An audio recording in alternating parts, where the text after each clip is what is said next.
आप सभी को नमस्कार।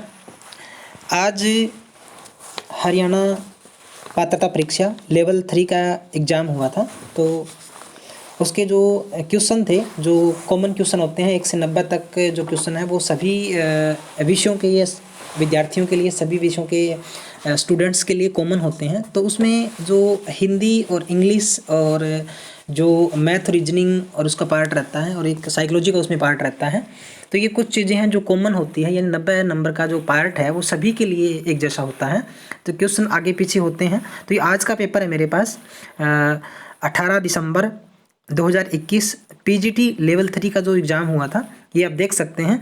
ये जो एग्ज़ाम है और जो आप देख रहे हो ये वाला पीजीटी 3 का ये एग्ज़ाम आज हुआ था। तो इसमें आज हम बात करेंगे, इसमें जो भी पेपर हुआ था उसमें साइकोलॉजी के क्वेश्चन है वो कैसे आए थे और कौन कौन से इसके सही आंसर है वो हो सकते हैं। तो पहले हम कर लेते हैं हिंदी के 15 क्वेश्चन, उसके बाद इंग्लिश के क्वेश्चन करेंगे, उसके बाद मैथ, रीजनिंग के क्वेश्चन भी हम इसी वीडियो में कर लेंगे। तो ये जो आपका पार्ट था लगभग पार्ट 2 जो लैंग्वेज का पार्ट था जिसमें हिंदी और इंग्लिश थी, 15 नंबर की हिंदी थी और 15 की ही आपकी इंग्लिश है, यानी हिंदी व्याकरण और इंग्लिश ग्रामर के क्वेश्चन जब वो रहे थे। तो इसके मैक्सिमम मैं आपको बिल्कुल सही उत्तर बताने की कोशिश करूँगा। अगर फिर भी आपको लगता है कि कोई क्वेश्चन डाउट है या आपको लगता है कि वो क्वेश्चन इस तरह से नहीं, उसका आंसर ये होगा, तो कमेंट बॉक्स में आप कमेंट करके ज़रूर बताएं। आगे चल करके इसका रिजल्ट आएगा, लगभग 5, 7, 10 दिन में इसका रिजल्ट है वो इसके आंसर की डाल देंगे शायद। तो जैसे ही आंसर की आएगी तो साथ में ऑब्जेक्शन का लिंक है वो ओपन होगा। यानी अगर हमें लगता है कि हमने इस क्वेश्चन का आंसर ये किया था और बोर्ड ने आंसर इसका ये दिया है, अगर हम उस पर ऑब्जेक्शन करना चाहते हैं, आपत्ति दर्ज करवाना चाहते हैं, तो इसके लिए बोर्ड हमारे से आपत्ति दर्ज वो करवाएगा पिछली बार की तरह ही। तो उसके लिए हम चैलेंज भी कर सकते हैं अगर हमें आंसर का पता है तो इसी उद्देश्य से हम कोशिश कर रहे हैं कि आप सब तक एक तरह से सही आंसर की है वो मैं भेजूं, और कोशिश भी यही रहेगी कि बिल्कुल पिछली बार की तरह जो सटीक आंसर की है वो मैं प्रोवाइड आपको करवाऊं। तो इसमें पहला जो क्वेश्चन, अनुचित विलोम शब्द युग्म युक्त विकल्प पहचानिए, यानी 4 ऑप्शन थे, उसमें से हमें अनुचित विलोम शब्द युग्म पहचानना था। तो इसका 4 ऑप्शन है वो दिए गए थे, तो सही जो आंसर है वो बताना था, यानी इसमें अनुचित विलोम कौन सा है। तो पहला जो ऑप्शन है विधि निषेध, ये बिल्कुल सही है। खल का सज्जन, ये भी सही होगा। अमर का मृत्यु, ये भी सही होगा। चौथा ऑप्शन है वेर का क्रोध, ये ऑप्शन गलत है। तो वेर का उल्टा क्रोध नहीं होता, वेर का उल्टा मित्रता होता है, यानी वेर का मतलब दुश्मनी का भाव रखना, ठीक है, शत्रुता का भाव रखना वो होता है। तो वेर का उल्टा क्रोध नहीं होगा, वेर का उल्टा मित्रता हो सकता है, और क्रोध का उल्टा होता है क्षमा। यानी चौथा ऑप्शन है इसमें ये वाला है वो आपका इसमें रॉन्ग आंसर है, यानी ये उत्तर इसका हो जाएगा चौथा। ठीक है भाई। तो अगला है, कौन सा वाक्य संबंध सूचक अव्यय का उदाहरण है। संबंध सूचक अव्यय यानी जो 2 वाक्यों के बीच में संबंध बताता है, संबंध स्थापित करता है, ऐसा बताना है। तो इसके लिए शब्द होते हैं भी, और तथा, इस तरह के शब्द होते हैं, तो वो संबंध सूचक में आते हैं। लेकिन इसमें कोई भी ऐसा शब्द नहीं जिसमें स्पष्ट रूप से संबंध सूचक शब्द दिया गया हो, लेकिन हमें पहचानना है। तो इसमें पहला ऑप्शन है, इतना खा लिया, इसे कैसे पचाओगे। तो ये वाला ऑप्शन इसमें सही है। बाकी किसी भी ऑप्शन में संबंध सूचक है वो नज़र नहीं आ रहा, तो पहला ऑप्शन इसका ठीक हो जाएगा। 32 का ऑप्शन नंबर पहला है वो इसका ठीक हो जाएगा। संबंध सूचक अव्यय का उदाहरण बताना है। अगला है 33 का, वाक्य के संदर्भ में कौन सा विकल्प सुमेलित नहीं है। देखिए दोस्तों, ये एक संभावित आंसर की है, आप इसमें बिल्कुल भी घबराए नहीं। हो सकता है 1-2 क्वेश्चन ऊपर नीचे हो जाए। अगर आपके पास मैं जो आंसर की बता रहा हूँ उसके लिए आपके पास कोई और ऑथेंटिक प्रमाण है, किसी विषय की पाठ्य पुस्तक है या कोई कॉम्पिटिशन एग्जाम की बुक है, उसमें कोई और आंसर दे रखा हो जो मैं बता रहा हूँ उससे अलग हो, तो आप कमेंट बॉक्स में कमेंट करके ज़रूर बताएं, ताकि बाकी जो साथी है वो इसका फ़ायदा ज़रूर उठा सकें। क्योंकि थोड़े दिन में इसके आंसर की आ जाएगी और उसके लिए ऑब्जेक्शन ज़रूर मांगेंगे, तो उसके लिए हम प्रयास कर रहे हैं ताकि किसी भी ऐसे साथी को 1 या 2 अंक से जो रह रहा है उसको फ़ायदा हो सके। ठीक है। इसमें है, वाक्य के संदर्भ में कौन सा विकल्प सुमेलित नहीं है। सुमेलित नहीं है, नेगेटिव वाले मोस्टली क्वेश्चन स्टेट में ऐसे ही पूछते हैं आजकल, पिछले काफ़ी साल से। तो काफ़ी लंबा क्वेश्चन है, आंसर भी काफ़ी लंबे हैं। तो सुमेलित नहीं है यानी मैच नहीं करता। तो इसमें पहला है दुष्ट तुझे धिक्कार है, विस्मय आदि बोधक वाक्य बिल्कुल सही है। मैंने माँ का कहना नहीं माना, निश्चित नेगेटिव वाक्य, ये भी ठीक है। हो सकता है वह आज शाम को आ जाए, इच्छा बोधक वाक्य है, तो ये नहीं है। चौथा, समय पर भोजन करोगे तो स्वस्थ रहोगे, भी आइडेंटिफाई, इसको एक तरह से संकेत किया गया, इशारा किया गया है, ठीक है, क्लियरिटी इसमें दी गई है। तो तीसरा ऑप्शन है वो इसका सही हो जाएगा, यानी आंसर ये मैच नहीं कर रहा। हो सकता है वह आज शाम को आ जाए, इच्छा नहीं है ये, ठीक है, संभावना बताई गई है एक प्रकार से, ये तो इच्छा नहीं है ये, तो तीसरा इसका सही हो जाएगा। 33 का तीसरा। आगे है 34 नंबर, अर्थ की दृष्टि से कौन सा मुहावरा संगत नहीं है, ठीक है। तो 4 ऑप्शन है, चारों ऑप्शनों के सामने ख्याली पुलाव करना, व्यर्थ की बातें करना होता है। अपना सा मुंह लेकर रह जाना, असफल होने पर लज्जित होना, ये भी ठीक है। अंधेरे घर का उजाला एकमात्र सारा, ये भी ठीक है। ऊंट का सुई की नोक से निकलना, शक्तिशाली का कमजोर होना, ये नहीं होता, ठीक है। तो ऊंट का सुई की नोक से निकलना, ये आंसर इसका, उत्तर इसका वो सही हो जाएगा, 34 का चौथा ऑप्शन, ठीक है। तो आपके पेपर में जो क्वेश्चन है वो आगे पीछे हो सकते हैं, तो इसका वैसे मैं पढ़ के बता रहा हूँ।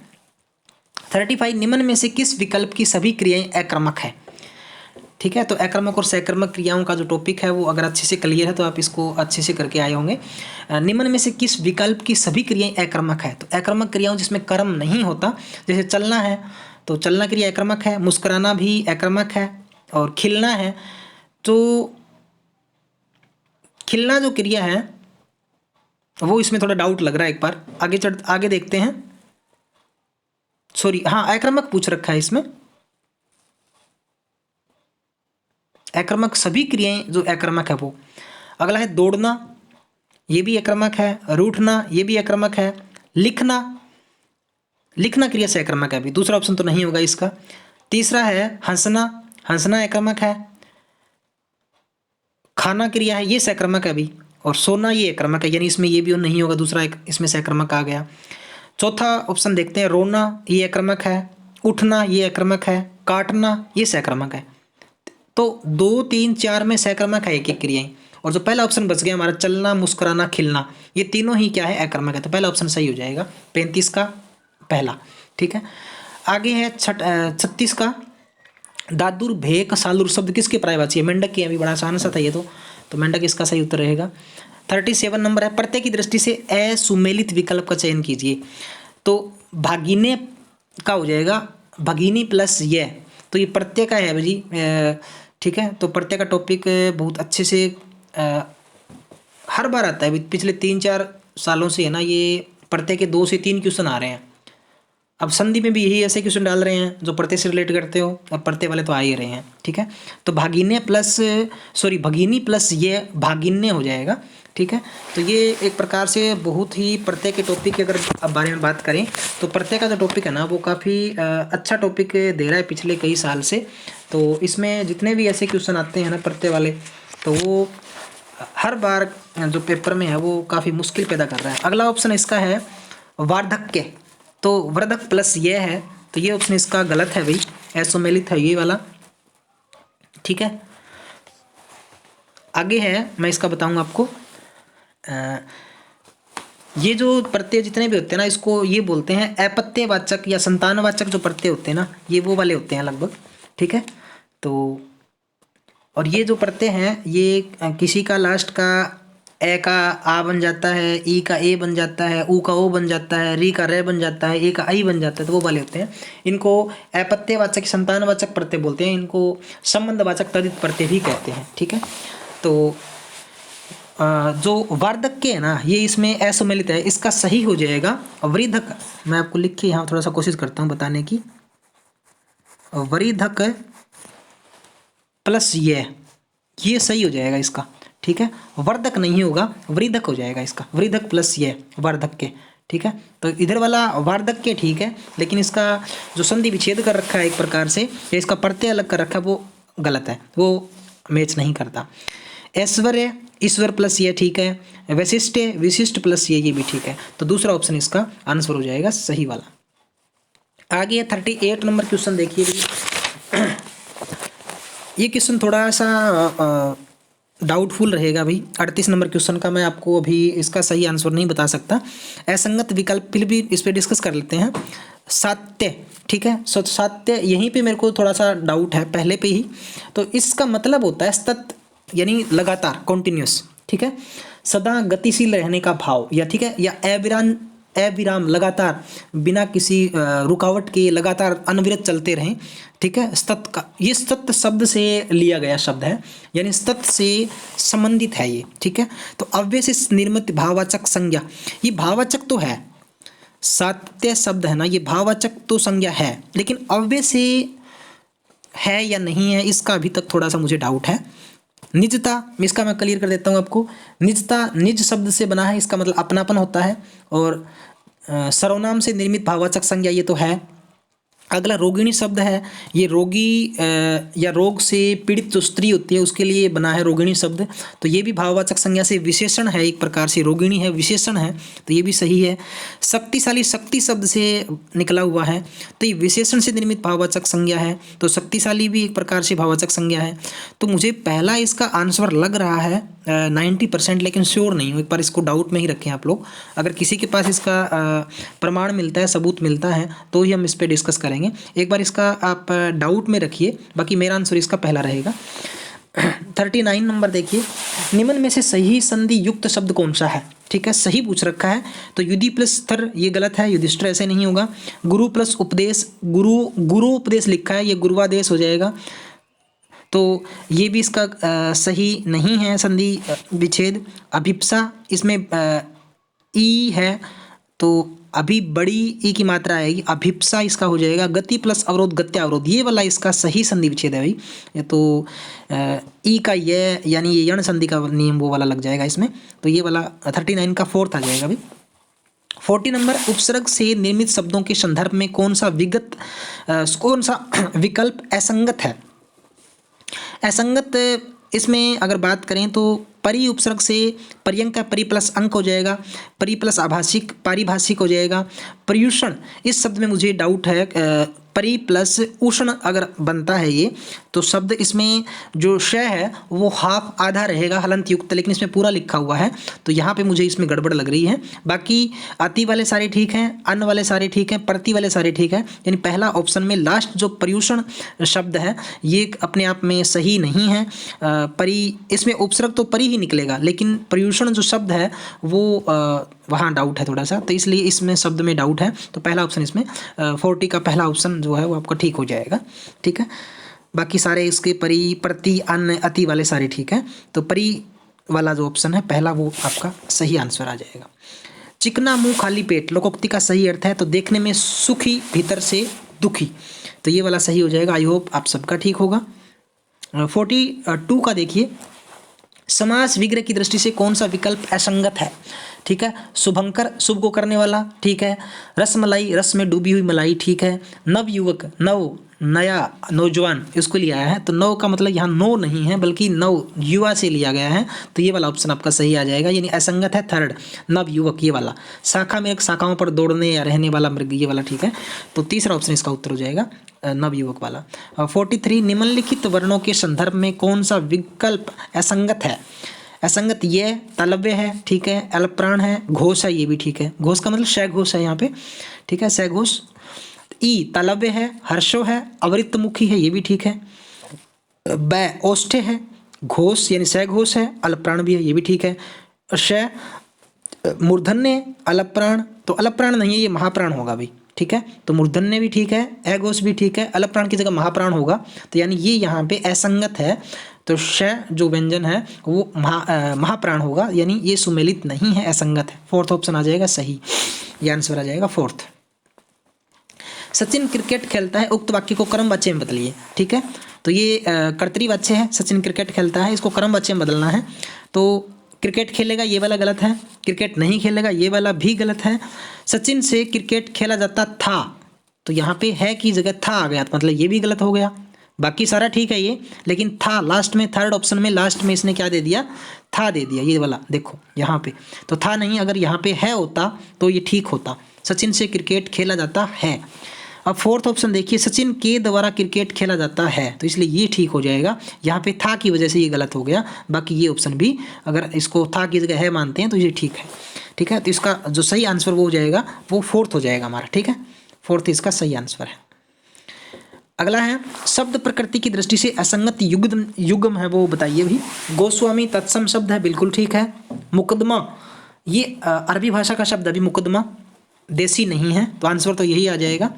मुकदमा शब्द है देसी नहीं है, ये कौन सा आ जाएगा, ये आ जाएगा आपका अरबी भाषा का, तो ये इसमें असंगत है मुकदमा वाला।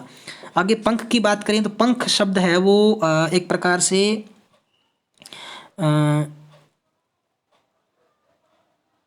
पंख, हाँ पंख तद्भव शब्द है, सही है ये तो, पंख तद्भव है, तत्सम पक्ष हो जाएगा, पक्ष पक्ष शब्द है, तो ये वैसे हमारा गलत। तहसीलदार शब्द है, ये संकर शब्द है, ये भी ठीक है।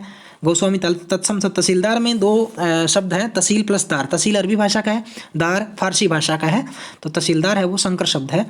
मुकदमा ये ऑप्शन इसमें आपका आंसर रहेगा, मुकदमे वाला, यानी मुकदमा अरबी भाषा का शब्द है, ये असंगत है इसमें, बाकी सारे संगत है। तो ये हिंदी के क्वेश्चन थे भी आपके लगभग सारे, आई होप लगभग 12 से 13 क्वेश्चन ठीक हो जाने चाहिए सभी के, जिन्होंने अच्छी तैयारी की है, ठीक है। तो आगे इंग्लिश के थोड़े देखते हैं क्वेश्चन, इंग्लिश ग्रामर के इसी से रिलेटेड करते हुए क्वेश्चन है। तो एक बार सभी साथियों से फिर से निवेदन करूंगा कि अगर आपको ये चीज़ें अच्छी लग रही हो जो आप देख रहे हो, तो एक बार वीडियो को शेयर कर दें, लाइक और अपने कमेंट जरूर कर दें। अगर अच्छा लगा है तो भी, अगर आपको कुछ इसमें अलग लगा हो जो आप नहीं चाहते, तो वो भी इसमें अपने आप जो कमेंट बॉक्स में करके अपना जो बात है, जो अपनी राय है वो ज़रूर दें, ठीक है। या आपको कोई भी क्वेश्चन गलत लग रहा हो, जो मैंने गलत बताया हो, वो भी बताएं कमेंट बॉक्स में कि आपने गलत बताया, इसका सही ये होगा। लेकिन इसके साथ ही आप ऑथेंटिक कुछ ना कुछ बताने की कोशिश करें, ताकि बाकी साथी अब इसका फ़ायदा उठा सकें। चलिए चलते हैं, बात करते हैं नेक्स्ट क्वेश्चन 46। ये एस्टेट 2021 18 दिसंबर 2021 को जो पीजीटी लेवल 3 का एग्जाम हुआ था, उसके आंसर की संभावित आंसर की उसकी बात कर रहे हैं हम।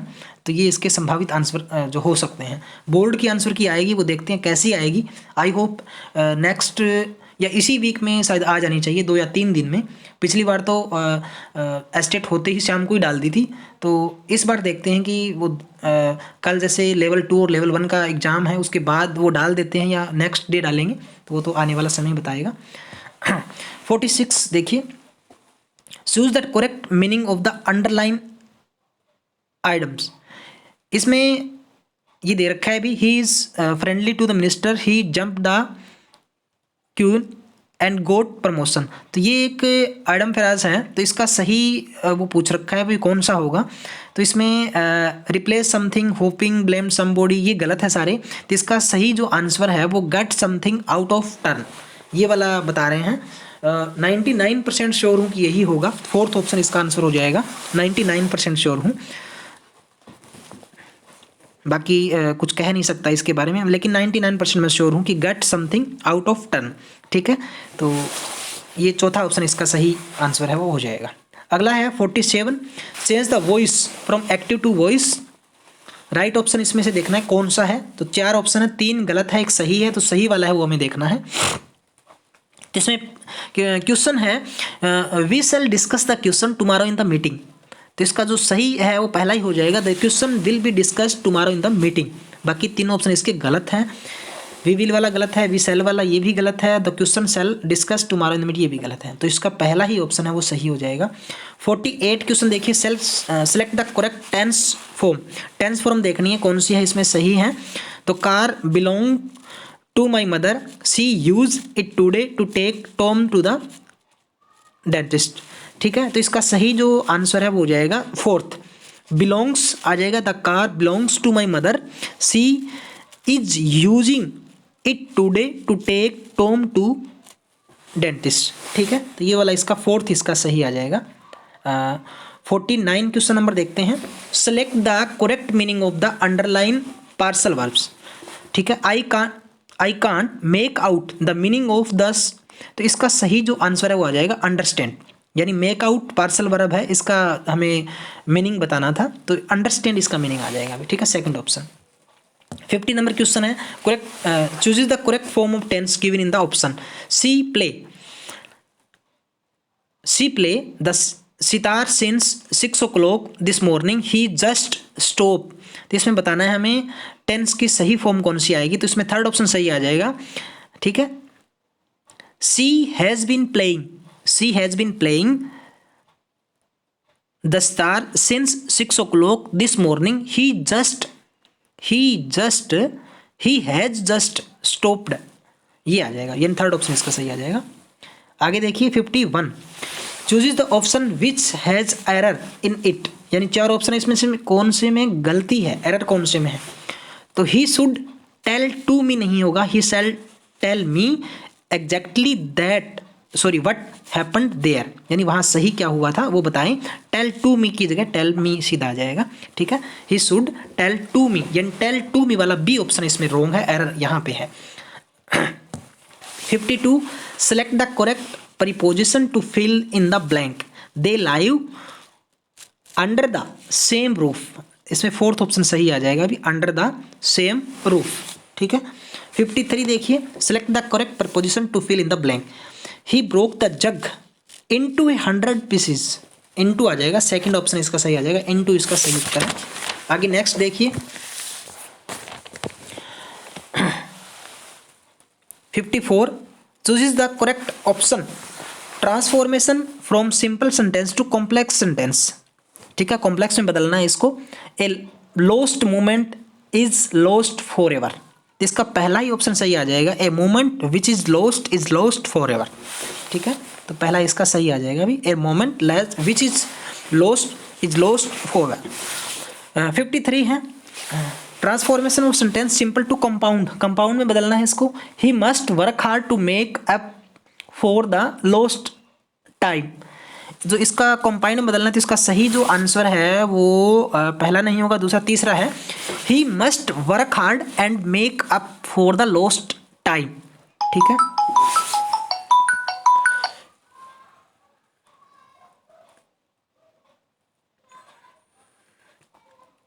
आगे देखिए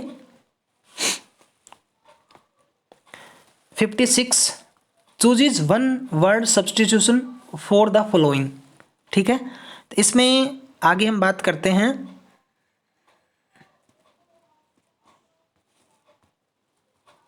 55 का थर्ड हो जाएगा, 56 का वन वर्ड सब्स्टिट्यूशन है, तो a word spelled and pronounced similar but differing in meaning, यानी मीनिंग में अलग है, प्रोनाउंसिएशन में ये सेम है, और इसका एंटोनिम सिनोनिम ये तो होगा नहीं, तो दूसरा इसका ऑप्शन है होमोनिम, ये वाला इसका सही हो जाएगा, सेकंड ऑप्शन, ठीक है। 57, select the correct conjunction for the blanks, select the correct conjunction for the blanks, ये we will come whether it rains और नॉट, थर्ड इसका सही हो जाएगा, 57 का थर्ड, ठीक है। आगे हैं 58, reported speech by choosing the correct option, we were waiting for the school bus said the children, it is late again, इसका सही ऑप्शन है वो कौन सा है वो बताना है, वो है the children complain that they were waiting for the school bus and it was late again, तो थर्ड ऑप्शन इसका सही हो जाएगा। अगला है 59, रिपोर्टेड स्पीच बताना है, फिर सेम क्वेश्चन है, if you want to smoke you will have to go upstair said the landlords, तो इसका सही आंसर है वो हो जाएगा option second, the landlord told him that if he wanted to smoke he would have to go upstair, ठीक है, तो इसका 59 का सेकंड ऑप्शन आ जाएगा। लास्ट क्वेश्चन है इंग्लिश का, लैंग्वेज का भी 60, select the correct infinitive form of the given sentences, तो इसका जो सही आंसर है वो हो जाएगा third, to see is believing. तो ये थे आपके भी लैंग्वेज के 30 क्वेश्चंस। तो आई होप आप लोगों का 30 में से लगभग नियर 40-45 आसपास ठीक होने चाहिए, क्योंकि लैंग्वेज में नंबर अच्छे बन जाते हैं। तो चलिए देखते हैं आप लोगों के कमेंट्स क्या आते हैं। और इसके बाद मैं साइकोलॉजी के भी लगभग 5-10 मिनट में जो की है वो तैयार हो रही है, तो कुछ एक क्वेश्चन में डाउट है उस पर डिस्कस कर लेते हैं। उसके बाद 10 एक मिनट में मैं नेक्स्ट वीडियो साइकोलॉजी से रिलेटेड है वो भी संभावित आंसर की वो भी डाल दूंगा। उसके बाद हम मैथ्स की रीजनिंग की और जो जीके वाला पार्ट है उसकी वीडियो भी जल्द ही डाल देंगे, लगभग 10-15 मिनट बाद में। ठीक है, तो अपना कॉमेंट्स है वो ज़रूर बताएँ कैसे लगा आपको, और कौन कौन से आंसर में डाउट है आपको अभी, तो वो भी ज़रूर बताएँ। Thank you.